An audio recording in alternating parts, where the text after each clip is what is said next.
Steve Gamache here with another Chef Knives to Go quick look product review of the Richmond Artifex Gyuto 210mm chef's knife in 52-100 carbon form. And don't be alarmed, that's just the patina I put on it. We'll talk about that. It's not dirty. The core steel is 52-100 carbon steel on this knife. The heat treat rating on this, I don't have an exact number, but it should be around 60 to 62 Rockwell. I'll have to ask Mark. The construction is mono steel, so this entire blade is made out of the same material. There's no cladding or layers. If you can probably tell, it is not stainless. The entire blade is reactive. And the weight on this blade, it's 7.3 ounces, about 207 grams. The blade length is around 210. My particular sample is about 212 on the edge. Overall length about 13 inches. The spine at the base is about 2.5. But then that does taper down pretty quickly and gets down below 2, about halfway across, and then below 1.5 down towards. So it's got a distal taper over the continuous curve of the knife, which gives you a lot of performance in the tip because it gets really thin down here. The height at the heel is 46 millimeter. It's a little bit taller than the stock AEBL Artifex, which I like, a little bit extra height there. And the handle type is a nearly indestructible G10 composite type handle. The cool thing about the handle on these, they don't have a traditional full-on bolster, and with the shape of them, they almost kind of have a little bit of a wah feel to them, so they work pretty good for a pinch grip, and they work pretty good for a traditional racket-style grip, so they're actually a pretty comfortable handle. The handles are a little heavier, more of a Western weight, so the balance point's about right here on these knives.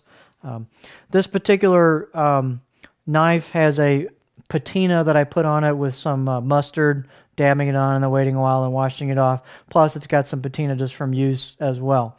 The blade profile on the Artifex is pretty much their standard profile with a heavy flat spot, French-style flat spot here, really flat, and then it tapers off into a gentle curve.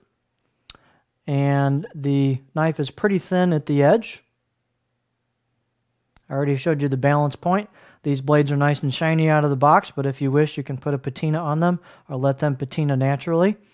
This does have Mark's logo right here, and then it does show 52-100, so you know that it's that composition of a blade versus the AEBL, if it's not obvious from the patina that you'll get on it.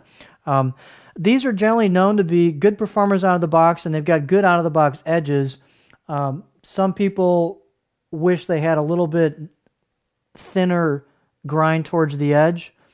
That's pretty easy to gain some performance on these knives by simply taking and putting just a nice 14-15 degree edge bevel on them.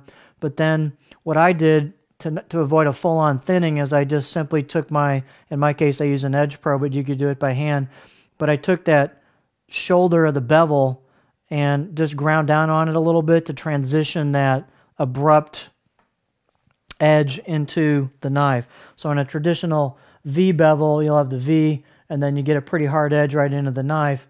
What you can do is sharpen on that bevel part where you get the V. I'll try to do a better job of this here. Right about here, let's just pretend that's the bevel shoulder. If you sharpen that to kind of ease that into the knife instead of having such a sharp corner into the edge, into the main knife blade, you'll gain some performance off most knives. And this one responds extremely well to that. And so it's not difficult to do. You can get into a full-on thinning where you do the whole blade on a belt sander and all that. But after I did that, this thing really came alive, and it really, really performs quite nicely. And so it's just a nice knife. So it's mono steel, which is pretty cool. It's a little hard to find carbon mono steel blades.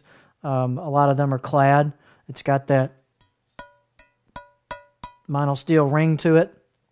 Just a nice knife. So if you're interested in Artifex and you want to try some carbon, he does still have some of these around, and it's a pretty interesting blade. So there's the Richmond Artifex 52-100 carbon Gyuto 210mm.